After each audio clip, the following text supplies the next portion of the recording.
Alors on va étudier deux chapitres d'Orot HaKodesh du deuxième livre, qui se trouve plutôt à la fin du livre. Alors le premier, il s'appelle Kedusha Macharevet ou Bona. Les deux sortes de sainteté. Toutes les deux sont des Kedushot. Il y a une Kedusha qui construit, ça se comprend bien, et il y a aussi une Kedusha qui détruit. Qui on pourrait penser a priori que ce n'est pas une Kedusha, mais c'est quand même une Kedusha. Alors on va commencer à lire le premier paragraphe. Yesh Kedusha Bona, et Yesh Kedusha Mecharevet. Il a changé l'ordre dans le texte que ce qu'il a marqué dans le titre. Dans le titre, il a commencé par Mecharevet, et dans le texte, il commence par Bona. On va expliquer pourquoi. La Kedusha Habona Tovagalu. La Kedusha qui construit, eh bien, sa qualité est quelque chose de bien dévoilé. La Macharevet Tovagalu. Celle qui est détruite, eh bien, la Kedusha qui s'y trouve, eh bien, est cachée.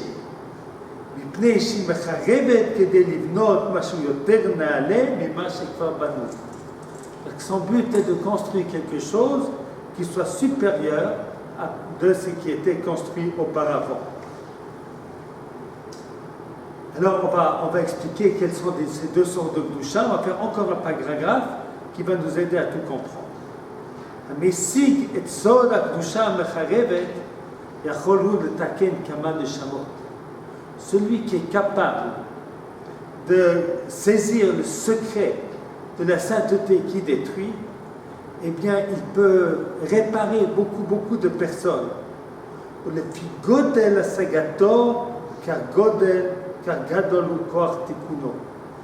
Tant qu'il comprend combien la destruction peut être positive, eh bien, sa construction sera grande. Mais הקדושה המחרבת יוצאים הלוחמים הגדולים, המביאים את הברכה לעולם מעלת משה בעל היד החזקה ששבר את הלוחות. Donc maintenant, on va comprendre pourquoi la Kedusha Mecharevet dans le titre est marqué en premier. La Kedusha Mecharevet יוצאים הלוחמים גדולים. Les grands combattants pour le judaïsme sont des gens qui ont une Kedusha qui détruit. המביאים את הברכה לעולם, qui amène bénédiction sur le monde, tout comme Ma'alat Moshe Rabbeinu Baal Hayad HaChazaka Sheshabar et Haluchot. Alors on va tourner la page pour essayer de comprendre à quoi fait allusion le Rav. Alors il fait allusion à ce verset qui est le dernier verset de la Torah, où on nous dit que Moshe Rabbeinu est mort et on nous dit ses qualités. Entre autres, on nous dit le Chol Hayad HaChazaka le Chol HaMorah HaGadol Asher Asa Moshe Le'enei Kol Yisrael. Toute la main forte et la grande crainte Moshe a fait aux yeux de tout Israël. Alors dans le Pshat sans Rashi, on comprend Yad HaChazaka et Morah Gadol que Moshe a fait devant tout Israël. Mais Rashi n'a pas compris comme ça. Rashi a dit qu'il y a trois choses. Il y a Yad HaChazaka, il y a un Morah Gadol, et il y a aussi ce que Moshe a fait aux yeux de tout Israël. Qu'est-ce que c'est la main forte? Rashi dit qu'il a reçu les tables de la loi dans ses mains. Ça, c'est Yad HaChazaka. Alors, pour bien comprendre pourquoi Rashi explique ça, on va prendre un fromage.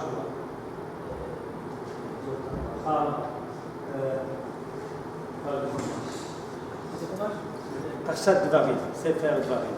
Il faut expliquer parce que vraiment on voit ça bizarre. Qu'est-ce qu'il ne dit pas Yad HaChazaka, on est sorti d'Égypte ou des choses comme ça. Alors on va expliquer ça avec le Chumash.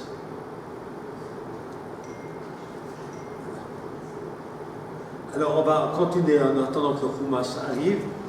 Le Chol Hayad HaChazaka shekibel et haTorah beluchot beyadav, ça c'est la main.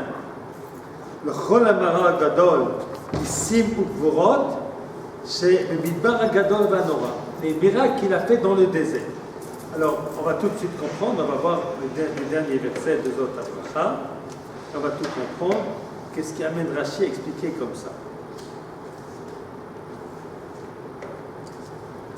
Alors, Velokam Navi Od Israël comme Moshe, n'est jamais apparu en Israël un prophète tel que Moïse, Asher Yedeo Hashem Panim El Panim, que Dieu a connu face à face. Le Chol HaOtot VaMoftim Asher Shlacho Hashem Lasot Be'eretz Mitzrayim, pour tous les signes et les merveilles que Dieu l'a envoyé faire dans la terre d'Égypte, le Pharaon ou le Chol Avadav ou le Chol Arzo, à Paro, à tous ses serviteurs et à tout son pays. Et maintenant notre verset à nous. Ou le Chol Hayad HaChazaka, ou le Chol HaMora HaGadol, Asher Asa Moshe Le'enei Kol Yisraël. C'est-à-dire le verset d'avant, il parle de ce que Moshe a fait aux Égyptiens. Donc on parle Otot Umoftim Asher Shlacho Hashem Lasot Be'eretz Mitzrayim, le Pharaon, le Chol Avadav ou le Chol Arzo. Ça c'est tous les miracles qu'il y a eu dans la guerre contre les Égyptiens. Et puis maintenant, nous avons un verset supplémentaire. Le Chol Hayad HaChazaka ou le Chol HaMora HaGadol Asher Asa Moshe Le'enei Kol Yisraël. Eh bien, on vient nous dire ici, parce qu'il a fait le verset d'avant, c'est le Paro, le Chol Avadav ou le Chol Arzo. Et puis ici, Asher Asa Moshe Le'enei Kol Yisraël. C'est ce qu'il a fait devant Israël. Et quelles sont les deux grandes choses qu'il a fait à Israël? Juste Israël, c'est pas qu'il a fait aux Égyptiens. Eh bien, la première chose, c'est qu'il a reçu la Torah. Et la deuxième chose, c'est tous les miracles qui ont eu lieu dans le désert. Alors, il a fait tout ça, les Einei Kol Israël. Alors, Rashi comprend que les Einei Kol Israël, on a encore quelque chose d'extraordinaire. Quelle est cette chose extraordinaire? Shenesao libo lishbor aluchot leinehem. Sheneemar Vashaberem le'einechem. La Torah précise qu'il a brisé les lois, le'einechem, devant les yeux d'Israël. Iskima da'at HaKadosh Baruch Hu l'da'ato, sheneema asher shibarta, yasher kochacha asher shibarta. Et Dieu a été d'accord avec la destruction des louchot. Alors nous avons ici un exemple de Kedusha Mecharevet. Explique le Rav Kook que le fait que Moshe Rabbeinu a brisé les louchot, ça c'est Kedusha Mecharevet. C'est une sainteté destructive. Il a détruit, il a fait quelque chose d'horrible. Il a reçu des lois qui ont été taillées par HaKadosh Baruch Hu et dont les paroles ont été écrites par HaKadosh Baruch Hu. Et voici que Moshe Rabbeinu prend ces tables noires, la chose la plus sainte qui ait jamais existé sur terre, et il le prend et le brise. Alors a priori, c'est une profanation. Mais l'intention de Moshe Rabbeinu était de construire grâce à cette brisure. Et ça, c'est ce qui s'appelle Kedusha Mecharevet. Une sainteté qui détruit, mais c'est une sainteté quand même, parce que son but c'est de construire quelque chose de mieux que ce qu'il y avait auparavant. Alors en quoi ce qui va être après est mieux? Pour mieux comprendre qu'est-ce que c'est cette Kedusha Mecharevet, eh bien on va lire le prochain paragraphe du Rav Kook. On revient à la page numéro 1 et on lit le troisième paragraphe. מי שאין נפשו משוטטת במרחבים, מי שאינו דורש את אור האמת והטוב בכל לבבו, איננו סובל הריסות רוחניות, אבל אין לו גם כן בניינים עצמאיים. Eh bien, dit notre Rav Kook, quelqu'un qui n'a pas un horizon large, c'est ça, משוטטת במרחבים, qui regarde partout, qu'il y a un horizon large, dirait-on en français.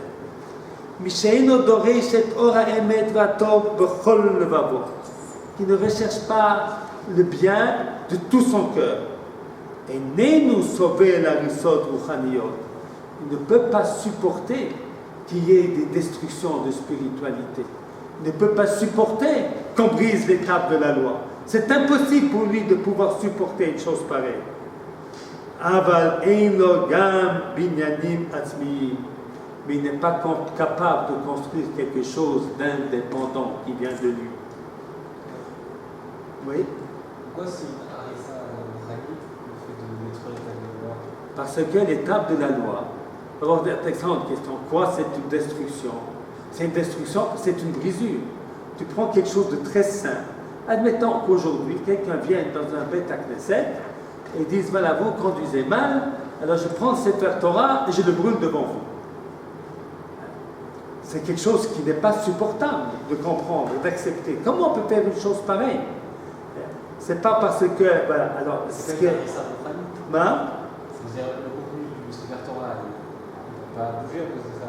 Voilà, alors, c'est très intelligent ce que vous dites là. Ce n'est pas une destruction rouhanite dans ce cas-là, mais en fait, celui qui voit ça, il se dit, ben, Moshe Rabbeinu a brisé la Torah, pourquoi moi je vais faire la Torah? S'il dit, il peut briser la Torah, ben moi je ne peux pas respecter les mitzvot. Il y a un extrême danger dans cela, dans cette brisure des lois, des tables de la loi. Si tu vas dire dans une synagogue, les gens se conduisent mal, eh bien, on va fermer la synagogue. On va fermer la synagogue.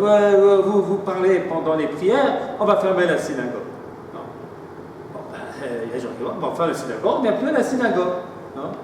Ou bien ça va amener, quand on va la rouvrir, et les gens ne vont pas parler. C'est un risque extrêmement grand. Et quelqu'un qui n'est pas courageux ne peut pas prendre le risque de fermer. De fermer. Parce qu'il se dit, mais je fais du mal immédiatement. Non? Donc il faut avoir une vue large pour comprendre que ce mal que tu fais maintenant, eh bien, il est en fait quelque chose de bien et de positif. Hein? Un père qui gronde son fils, ça peut arriver, non? Alors, la première réaction, je jette tout, voilà, vous êtes, je quitte, non? Il faut le faire, pour dire, ça, je ne peux pas accepter en aucune manière. C'est un grand danger, mais ça peut aussi permettre peut-être à ce jeune homme de réfléchir. Ah, et si mon père est allé si loin, peut-être que je dois quand même réfléchir à ce que je fais. Mais tu comprends qu'il y a un risque énorme dans ce geste-là. Alors, maintenant, en quoi cette brisure est une construction? Alors, le Rav nous le dit ici. Il le dit ici, on le comprend très bien dans la phrase d'après. Voilà Adam, Mishenishmat Adam Bekirbo, celui qui est un véritable homme, qui n'est pas un simple copieur, il est un véritable homme. Hein? הוא חוסה בצלם של הבניינים הטבעיים, כמו השפנים שהסלעים ממחסה להם, c'est un pasuk de Borchi Nafshi. Alors, celui qui ne peut pas supporter la risot rouhaniyot, eh bien, il se met à l'abri que des constructions naturelles qui existent déjà, comme les shfanim. Les shfanim, un shafan, c'est un lapin. C'est slaim et machasé lahem. Dans les rochers sont une protection. On se protège de la loi, on se protège de ce qui est connu. Ah voilà, Adam, Mishenishmat Adam Bekirbo, Nishmato lo tuchal arsot, Kim bebinyanim sheubone ba'amalo aruchani. Il ne pourra pas se suffire de ce que d'autres ont construit pour lui. Il a besoin de sa propre construction. She'einenu posek tamid me'avotato hazriza. C'est-à-dire, il ne peut pas se contenter de l'héritage. Il a besoin de pouvoir faire ses propres marches. Maintenant, on va comprendre la brisure des tables de la loi. Parce que les premières tables de la loi ont été taillées par Akadosh Baruch Hu, et les deuxièmes tables de la loi ont été taillées par Moshe Rabbeinu. Ça veut dire que les premières tables de la loi, c'est un kéli, c'est un réceptacle qui est divin et que l'homme ne peut pas supporter. Et le deuxième, c'est peut-être les mêmes paroles, mais elles vont être dites autrement, elles vont prendre en considération les gens d'où elles sont, et on va les faire participer Alors, on va faire participer. Alors, c'est comme, vous savez, c'est comme un devoir Torah. Voilà. Maintenant, moi, je parle devant vous, disons 50 minutes, je fais un chiffre. D'accord? Très bien, très sympathique. D'accord? Maintenant, prenez fait une chavruta et avec quelqu'un pour lire ce texte de Rav Kook. Tu as peut-être beaucoup de peine à le lire et à le comprendre. Et peut-être ce que nous, on va faire en un quart d'heure, tu vas le prendre pendant 1 heure. Non? Et peut-être tu n'auras pas compris aussi bien que moi. C'est peut-être pas certain. Peut-être tu auras compris mieux que moi. Mais admettons, pour le machal, que tu as compris moins bien que ce que moi j'ai expliqué. Mais tu t'en souviendras beaucoup mieux. Pourquoi? Parce que c'est ton propre travail. Ce n'est pas quelque chose qui t'a été jeté à la figure. Qui t'a jeté à la figure. C'est ta propre recherche. C'est pour ça que dans les limoux, dans les yeshivot, il y a toujours la chavruta. Le shiur n'est qu'une partie de l'étude. Elles sont, parce que le shiur, c'est le maître qui donne. Et la chavruta, c'est l'élève qui découvre de ses propres moyens. Je rappelle à mon père, Zecher Tzadik Livracha, qui m'avait dit lorsque j'étais enfant, ne fais pas les choses parce que c'est moi qui te l'ai dit, mais parce que tu en es convaincu. C'est-à-dire, c'est ce qu'il dit ici, ne sois pas comme un chafan. C'est un écureuil plutôt, chafan. Un lapin ou un écureuil? Hein?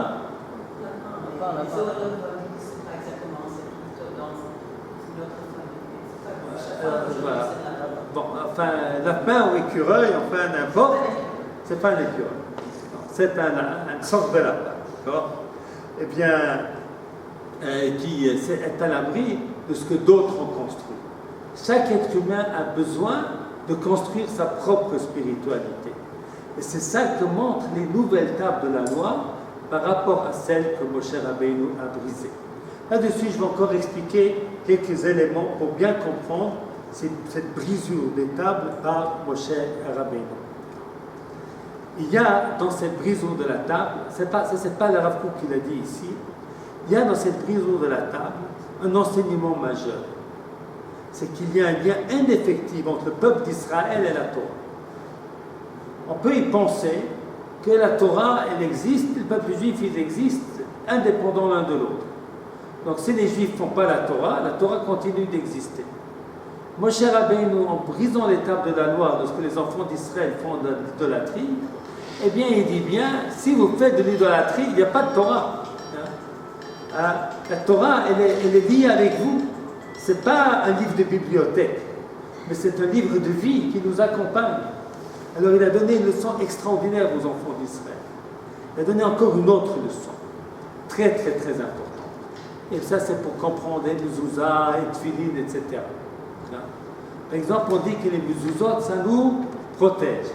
Shomer, Daltot, Israël. Mais il faut bien comprendre que ça protège si on vit conformément à ce qui est marqué dans la mezuzah. Ce n'est pas un jouet mystérieux qui a des forces mystérieuses de nous protéger. Et ça, nous l'avons appris par la brisure des lois par Moshe Rabbeinu. Il n'y a pas des choses automatiques. C'est toujours lié avec l'action de l'homme. Et là, on revient ici à ce que le Rav Kook dit, la construction de l'homme. Alors ça, c'est une kedusha machireve. C'est une kedusha qui détruit, mais c'est pour construire quelque chose de beaucoup plus grand, de beaucoup plus haut, de beaucoup plus extraordinaire. Okay. Alors, l'ifamim, הרעיון עולה למעלה, מתאוותו בעניינים רבי הכללות והתואר, אז מתחלשים ביותר העניינים השפלים, היותר פרטיים, אחוזים במסעדי הדמיון והמשפטים הרגילים וכל חלקי הטוב והקודש שאחוזים בהם, מתרופפים. ואדם נשאר משתומם, אז שיוברק לו עוד אור יותר בהיר, שיבנה את הריסתו הרוחנית בניין יותר נעלה, בעיקר גם כן את כל מעמקי הטוב והקודש שהיו נתונים בתוכותם העניינים השפלים והשטחיים, ויבנם עולם חדש, עולם מלא אור גדול. Je pense qu'il parle de la catastrophe qui existait dans son temps, de l'abandon du judaïsme par des masses. Et alors c'est véritablement destruction de la sainteté. Il y avait une révolte contre le judaïsme et la religion. Alors lui, il nous dit, ne vous en faites pas. Cette destruction-là, elle est pour construire quelque chose de mieux. Nous, les gens religieux et orthodoxes, on est moyens, on est médiocres. Alors eux, ils détruisent cela parce que cette médiocrité ne leur convient pas. Ils vont reconstruire quelque chose de plus grand, de plus beau et de plus fort. Alors ne vous en faites pas. Ce n'est pas la fin du monde. On n'est pas c'est pas le Maboul. C'est une destruction qui va vous permettre de construire quelque chose d'autre. Quelque part, le judaïsme de la Gola, eh bien, c'est un judaïsme qui doit faire place à un judaïsme nouveau, qui sera le judaïsme d'Eretz Israël. Le judaïsme de la Gola, il est bien, il est beau, il est formidable, mais il est limité. Il est limité aux choses qui sont religieuses. Et elle ne donne pas son avis sur toutes les choses de la vie. On n'est d'ailleurs pas consulté. Il y a une tchouva du Rav Moshe Feinstein qui a demandé son avis sur la restitution des territoires contre la paix. Il m'a dit, on ne pose pas la question. Et qui c'est qui va m'écouter? On ne pose pas la question. Donc je n'ai pas besoin de répondre à cette question. Et c'est qui a dit. Ceux qui posent la question, ce n'est pas eux qui décident. Et ceux qui décident ne posent pas la question. Alors, je ne réponds pas. Moi, je réponds aux questions des gens qui ont une question, qui veulent écouter la réponse. Une réponse très intelligente. Ce n'est pas le judaïsme d'Eretz Israël. D'accord? Les gens disent, d'après la Torah, c'est comme ça, d'après la Torah, c'est comme ça. Il faut des choses qui sont de portée tout à fait générale et collective. Donc, c'est cette Torah pratique qui est détruite pour une Torah collective qui s'occupe des choses clarites. Alors, elle n'est pas détruite, cette Torah, finalement. On va l'utiliser, elle est une belle Torah. Mais il y a quelque chose, cette révolte contre cette Torah-là, elle permet de construire quelque chose d'autre qui va être plus fort. On a quitté les yeshivot de Lituanie. Peut-être qu'on sait moins bien étudier un certain nombre d'achronim compliqués, mais par contre, on étudie beaucoup plus des cours d'Emunah, de Marshava, de profondeur du judaïsme que ce que l'on faisait auparavant. Donc il y a des choses en moins, mais il y a des choses en plus. En plus, et ça c'est très important de voir. Donc cette destruction, elle a sa raison d'être, elle est pour une construction. Voilà ce que nous a expliqué notre cher Rav Kook dans ce magnifique passage. Alors, on va maintenant faire un deuxième chapitre, le Binyan HaKodesh, qui est dans l'ordre, il est un petit peu avant celui-là. Et c'est un très très beau chapitre où on va continuer de parler de la jeunesse de son époque qui quittait la Torah et les mitzvot. Et on va ensuite voir un texte des Igarot, des lettres de Rav Kook qui complètent merveilleusement bien dans la pratique cet enseignement du Rav Kook. Ma'u adavar anotel et am ha'elyon me'higayon ha'elyon ma'u inyan ha'mar'il et hanefashot shelo yachushu et noam ha'kodesh et or Hashem לא יבססו את כל מעשיהם ושאיפות חייהם על פיו. רק אותו הדמיון המטה, המראה את אור האצילות בצורה שוממה, ואת כל המהומה שבחיים בצורה מיושבת ובנויה, משהו השקר היותר מסואב שבעולם. Il y a dans le monde un terrible mensonge, une terrible erreur, une terrible méprise, et qui est la cause de tant de malheur. Il dit, voici que des gens quittent le judaïsme. Sachez quel judaïsme ils quittent. Un judaïsme qui n'est pas authentique. Et quelqu'un qui disait des athées. Les athées, ils sont athées pas du vrai Dieu. Ils sont athées du Dieu que l'on aura enseigné. C'est de cela qu'ils ne croient pas. Alors il dit, quelle est la chose, l'erreur, la méprise terrible? Eh bien, c'est celle de croire que si tu vis ta religion, tu vis ton judaïsme comme il se doit, eh bien, tu dois en faire des sacrifices. La vie, tu ne peux plus avoir de plaisir, tu ne peux pas jouir, tu ne peux n'être que triste, étudier toute la journée, et puis tu dois, c'est dur, c'est vraiment, vraiment très dur.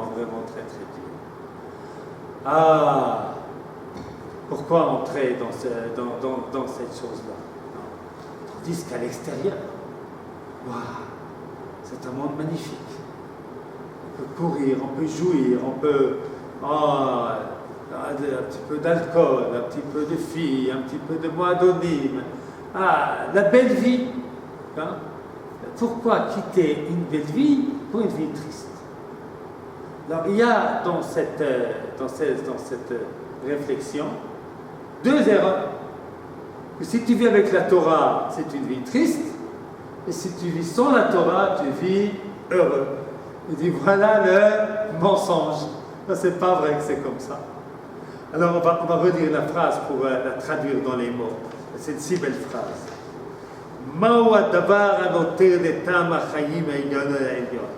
Quelle est la chose, quelle est la pensée, quelle est la réflexion qui prend le goût de la vie, mais Igayon à Elion, des vérités supérieures. Quelle est l'idée qui ra'al, c'est comme un poison qui empoisonne les êtres, qui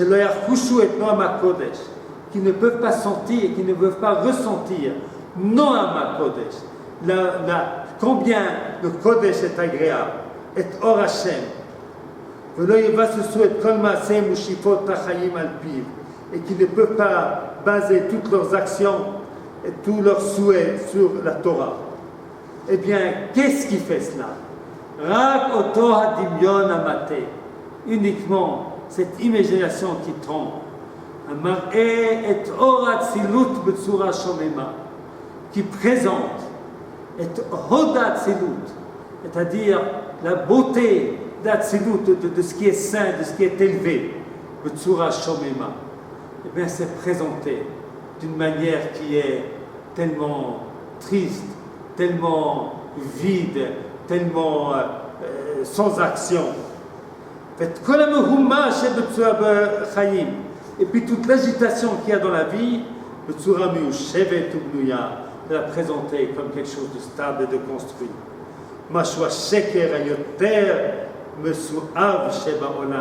Qui est le plus grand des mensonges. Vous trouverez le bonheur dans la vie, dans la Torah, et dans la vie sans la Torah, eh bien vous quitterez le bonheur. Vous êtes justement dans cette erreur-là. Eh bien c'est cette manière de présenter le judaïsme de manière triste, eh bien qui va faire fuir le judaïsme pour quelque chose. On va penser qu'on va trouver le bonheur, et puis finalement on va ne trouver que déception.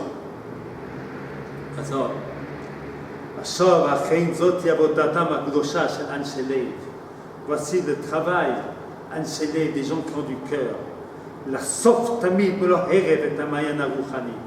de faire dévoiler sans arrêt la source spirituelle, la couche belev penima, pour les galot l'achirim et ההוד ואת ההדר, את העוז ואת ההוויה האיתנה והמבונה של החיים האציליים.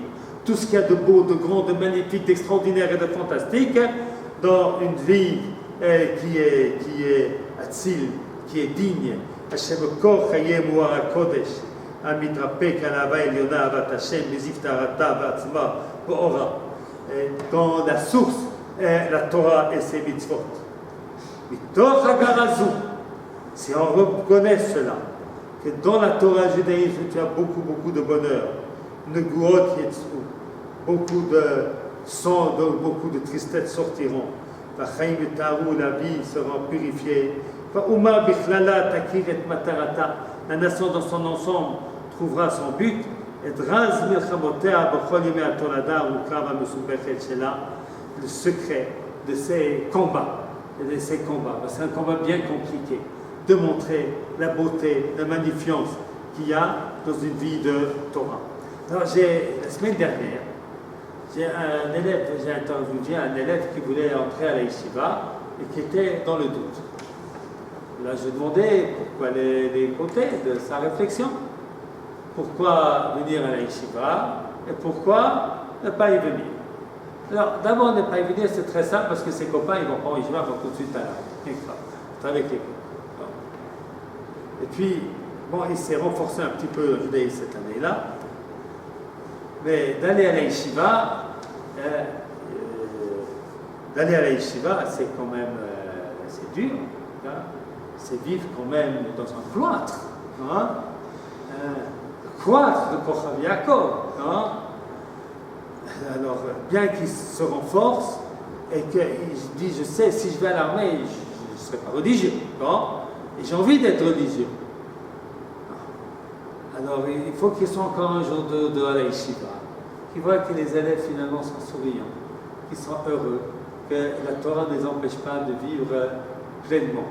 Et pas seulement qu'on vit pleinement la vie, c'est que la Torah elle-même donne joie, donne satisfaction à un homme, parce que l'homme il n'est pas que corps, il est âme, et il a soif de spiritualité, et qu'il peut recevoir de la Torah cette soif-là. Alors ça c'est le fameux secret. Alors on va regarder maintenant c'est une très belle lettre. Il y a plusieurs lettres. Un couple qui a écrit un certain monsieur qui s'appelle Dubon Milstein. Et ce monsieur Dubon Milstein était un type très religieux, très bien, qui a donné une très bonne éducation à ses enfants. Mais malheureusement, ses enfants, eh bien, ils ont tout quitté, tout abandonné. Et alors il est profondément malheureux. Il ne sait pas ce qu'il faut faire. Il veut rejeter ses enfants. Et là, le Rav Kook lui en a parlé, qu'il ne sait pas ça qu'il faut faire. Et puis, il ne veut pas l'écouter. Il lui écrit une lettre encore une fois. Alors voici des réponses du Rav Kook à cette âme apeurée. Igiani mirtavo ayakar, j'ai bien reçu ta chère lettre. Vasher ba'atzati yishal adara hinagut o imbana. Et tu me demandes mon conseil sur comment te comporter avec tes fils. Faramarti, mais je t'ai déjà dit le kvotorato bioto po imanu. Sheshitati hilitnei dafka medach chesed agamur im hatzeirim. Que ma chita, c'est-à-dire que mon système éducatif, c'est de se conduire avec chesed agamur, charité complète, im hatzeirim, avec les jeunes. V'lomar lehem, sheyesh bintiotem kama dvarim tovim.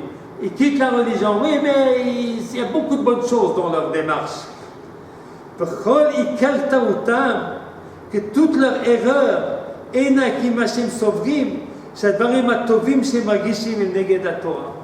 c'est ce qu'ils sentent de bien. Ils font du sport, par exemple, et ils ressentent beaucoup de bonheur. Eh bien, ils croient que c'est contre la Torah. Après, ils croient que c'est contre la Torah, alors ils doivent quitter la Torah pour pouvoir avoir ce bonheur. Il faut leur expliquer que ce n'est pas le cas. Torah. Ce qu'ils font, c'est goûter Torah. Ils apprennent des sciences, ils vont à l'université. Eh bien, c'est pas mal. C'est des choses extraordinaires, c'est fantastique, c'est très important. Ok?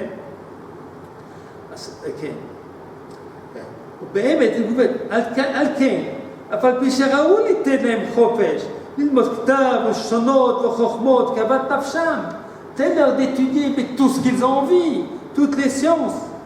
Et kol makom, raoui shemitzidam yiru et chibatam liyadut o le mitzvot. À ce moment-là, tu pourras leur demander de montrer leur affection pour la Torah et les mitzvot. Le chol panim, la keriot, la chamurot, au moins les plus importants, qui jeûnent à Kippour, qui fassent le seder de Pessah. שבזה הם עושים חסד ומשפט עם כלל ישראל. אז il y a ici, il y a des gens qui détruisent quelque chose. Il comprend le Rav Kook que cette destruction, elle est parce qu'on n'aura pas expliqué ce qu'il a dit dans le paragraphe Binyan HaKodesh. Ils n'ont pas compris que le Kodesh n'est pas quelque chose qui brise la vie.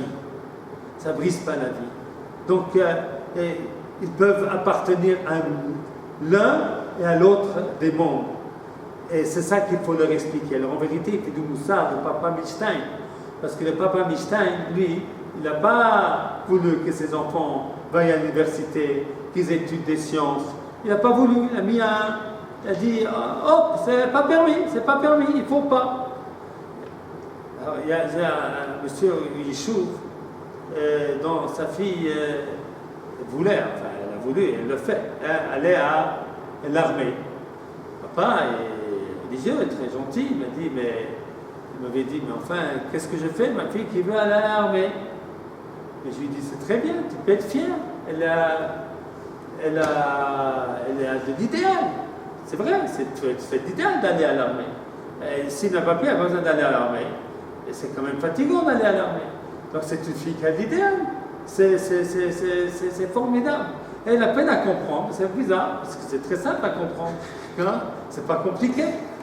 C'est très bien. D'accord. Mais vous pensez que c'est bien que tu étais à l'armée? Je pense que c'est mieux qu'on fasse ce retour. Mais en tout cas, si elle veut aller à l'armée, eh bien pour elle, c'est bien. Après, elle est venue me demander, il y a les tekes, la fin de son chérout, ou je ne sais pas quoi, est-ce qu'il a le droit d'y aller? Je dis pas que tu as le droit d'y aller. Tu dois y aller. Hein? C'est ta fille. Je ne sais pas, quelquefois, on n'a plus de cœur lorsqu'on est religieux. Hein?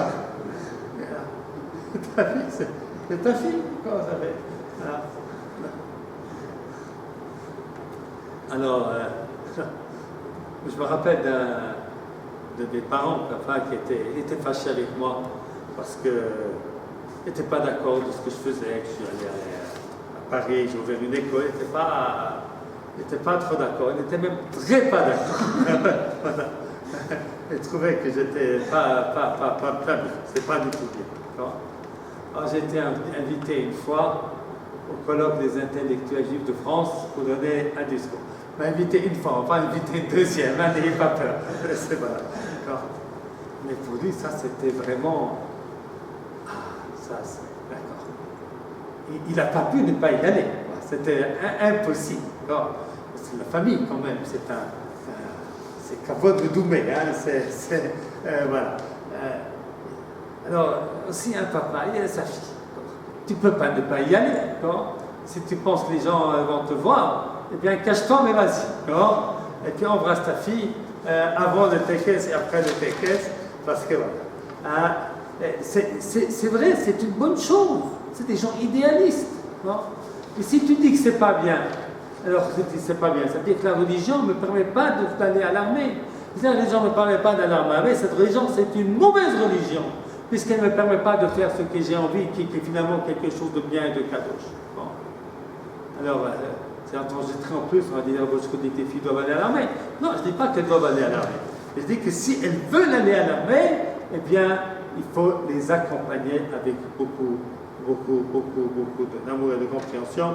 Et ça, je l'ai appris de Rav Kook, même avant que j'ai étudié Rav Kook. Il faut leur expliquer à ces jeunes, selon leur niveau, selon ce qu'ils sont capables d'entendre.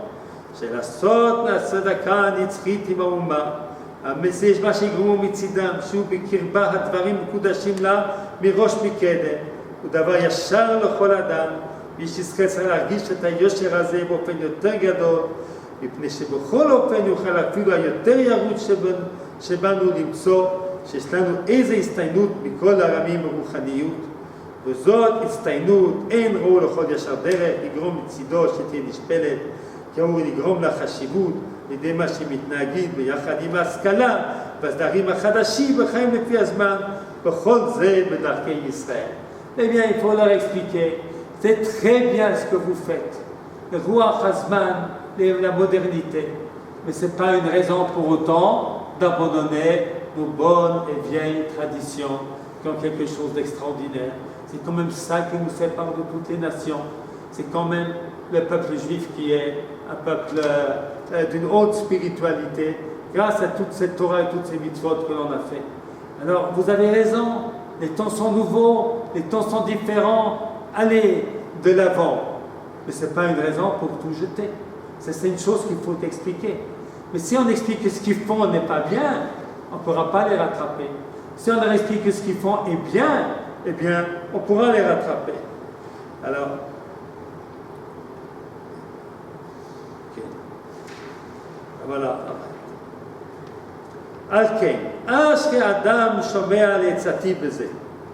Eh bien, heureux l'homme qui va écouter mon conseil. Va sauver ses enfants de tout abandonner. Puis, sauf, et un petit peu de patience. Dans 10 ans, dans 20 ans, ils vont revenir. והשם יתברך יעזרנו להטות לבבו, לשפוט שעמנו לתשובה שלמה, ירגיש תשוע לנו ישוע באמת, ובא לציון גואל ולשבי פשע ביעקב. Voilà. Alors, ce que le Rav Kook enseigne à ce père apeuré, regarde les bonnes choses que font tes enfants. C'est bien. Encourage-les. Et si tu les encourages, eh bien, tu verras qu'ils vont pouvoir se relier. Eh bien, c'est ce que nous enseigne ici le Rav Kook dans Orot HaKodesh. Il n'y a pas besoin de faire de machloket entre la vie et la Torah. Les deux peuvent aller de pair. On va faire le dernier paragraphe. אז תכיר ותדע, כלכב הנבואה, משקל רוח הקודש, בסיס החיים של תורת אל חי, בכל דרכי ומעשיה, בכל חיי היחיד והציבור שלה, בכל השקפות עולם שלה, אך בהם תמצא אושך, ועל ידם תמיד את יסודות תחייתה, וקוניות מוסדי שובה אל ארצה ולתיקון וביותה. Sache que tu peux trouver dans la Torah, dans le judaïsme, les sources pour pouvoir refaire le retour d'Israël à son pays et à sa Umiuta. On n'a pas besoin d'abandonner le judaïsme pour être nationaliste. On n'a pas besoin d'abandonner le judaïsme pour aimer Eretz Israël. Des jeunes, ils aiment Eretz Israël, ils aiment la nation juive, eh bien c'est très bien. Apprends-leur que pour aimer cela, on n'a pas besoin de quitter la Torah et les mitzvot. C'est tout. Et voilà.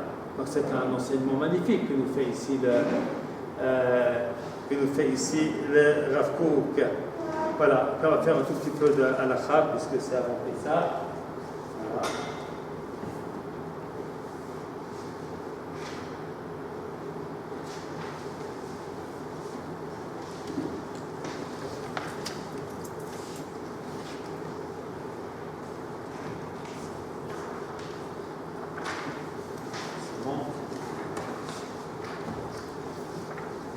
תיקח אנשים גם כן.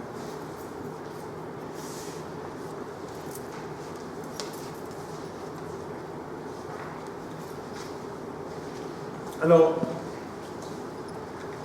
on va parler de Shoalim V'Dorshim d'Ilchot HaPesach. Il y a une Gemara qui nous enseigne, c'est la page numéro 1, qui nous enseigne que 30 jours avant Pessah, on est dans l'esprit de Pessah.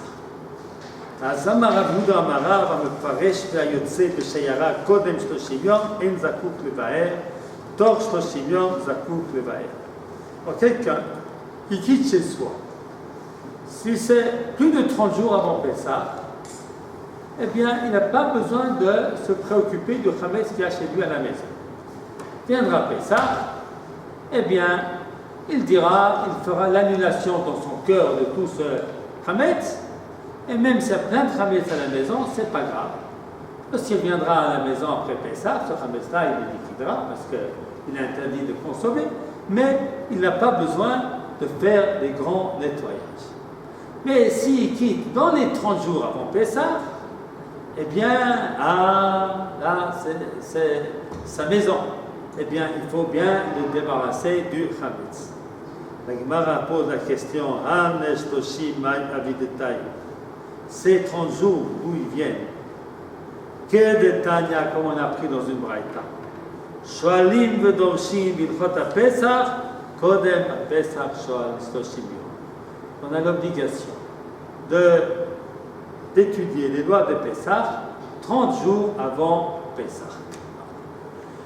Alors, Rashi, en plusieurs endroits, explique bien de quoi il s'agit. Il s'agit véritablement d'enseigner à la population, faire des shiurim, Ilchot Pesach. Avant Pesach, on ne fait pas du Rota Kodesh, on fait des Ilchot Pesach. C'est ça qui est marqué dans ce texte. Maintenant, il y a une autre Gemara, très intéressante, qui se trouve dans Megillah, à la page 32a. C'est les derniers mots de la Gemara, du traité Megillah. וידבר משה את מועדי השם אל בני ישראל, מצוותן שהוא קוראים אותן כל אחד ואחד בזמנו. Moshe a parlé Moadé Hachem, les fêtes de Dieu aux enfants d'Israël. Eh bien, la Gemara commence ce verset en disant qu'on doit parler chez Korin autant kol echad ve'echad bizmano, qu'il faut lire les choses de la fête pendant la fête. Dans le 4e chapitre de Megillah, on nous dit comment on fait la lecture tous les Shabbatot, et puis qu'est-ce qu'on lit le lundi et jeudi. Et on nous explique aussi qu'est-ce qu'il faut lire dans les fêtes.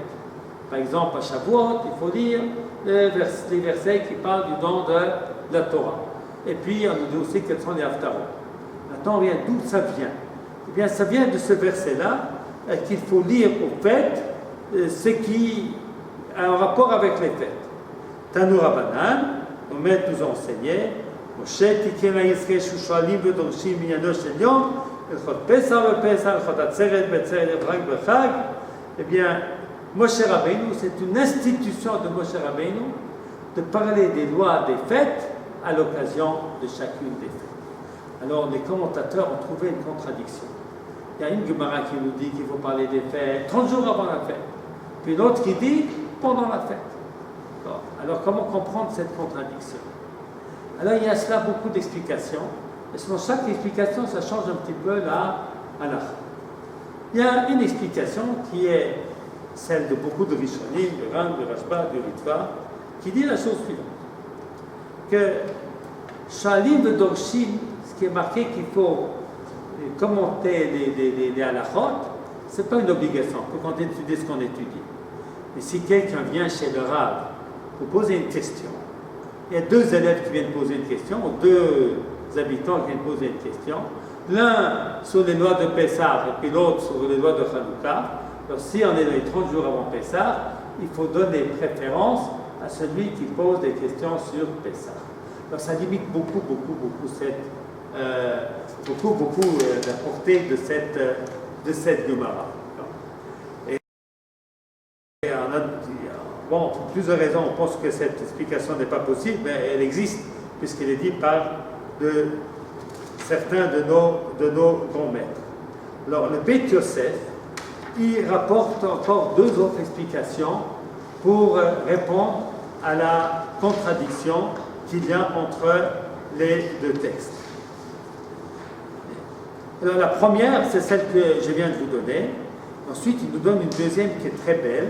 Alors il y a la ligne numéro 7. Od yesh lomar. Pourquoi c'est une contradiction? Pourquoi c'est une contradiction? Parce que l'un dit 30 jours avant Pessah, et l'autre dit pendant la fête de Pessah. Comment? Alors, tu as raison, moi je suis d'accord avec toi, mais ce n'est pas ça que les Rishonim. Moi je pense que ça ne se contredit pas du tout. Moi je pense qu'il y a deux obligations. Il y a une, Moshe Rabbeinu a dit à Pessah, puis des sages plus tard, ils ont rajouté 30 jours avant Pessah. Comme tu penses toi. D'accord? Mais je n'ai pas vu cette explication écrite. J'en ai vu toutes sortes, mais pas celle-là. Elles me sont très simples, mais qu'est-ce que je peux faire? Elles ne doivent pas être justes puisqu'ils n'ont pas donné. Voilà, mais moi je suis d'accord avec toi. D'accord? Mais là, l'explication du Beit Yosef est très belle.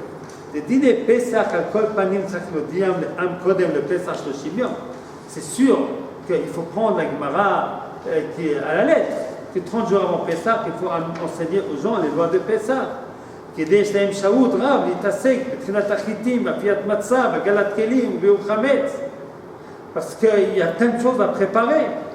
Dis-nous, Pessah, laisse-nous ta canne. Une fois que Pessah arrive, c'est trop tard. Et là, vous le hout, il faut travailler au Mikam et Achi.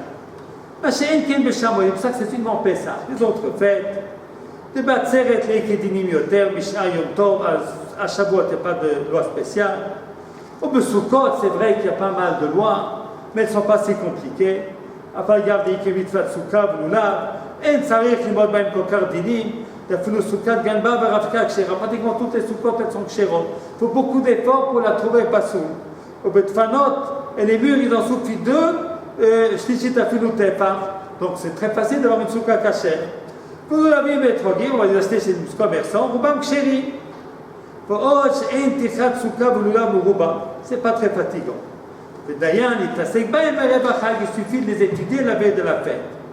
ומשום הכי לא בא לשאול ולדרוש בלחושיו כל כך, זמן קודם. Alors, Pessah, il y a beaucoup de lois, donc il faut 30 jours avant. Les autres fêtes, il n'y a pas tellement. Ah, et qu'est-ce qui est marqué qu'il faut parler à la fête, les lois des fêtes? Et on va terminer avec ça. ועד תניא שואלים הלכות פסח ופסח רק בחג, אנו נדרוש בטעמים שבעבורם נצטווינו. Ce qui est marqué, ce que Moshe Rabbeinu a dit, c'est que pendant les fêtes, il faut expliquer les raisons des lois. On a le temps, c'est la fête. Alors c'est pas savoir ce qui est permis et ce qui est interdit. Ça, on a appris avant. Ça, pendant la fête, c'est d'expliquer les raisons, c'est d'expliquer la philosophie, c'est d'expliquer le moussard, d'expliquer tout ce qu'il y a derrière.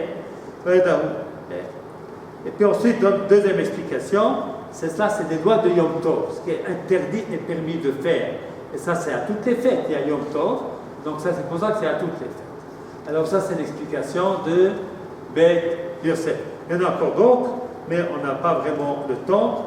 L'Halakha, le Maaseh, il est bien d'étudier les lois de Pessah, avant Pessah, s'y familiariser, s'en souvenir, et puis également de comprendre le sens de la fête, comme nous dit le Beth Yosef. Toda Rabba, et merci beaucoup.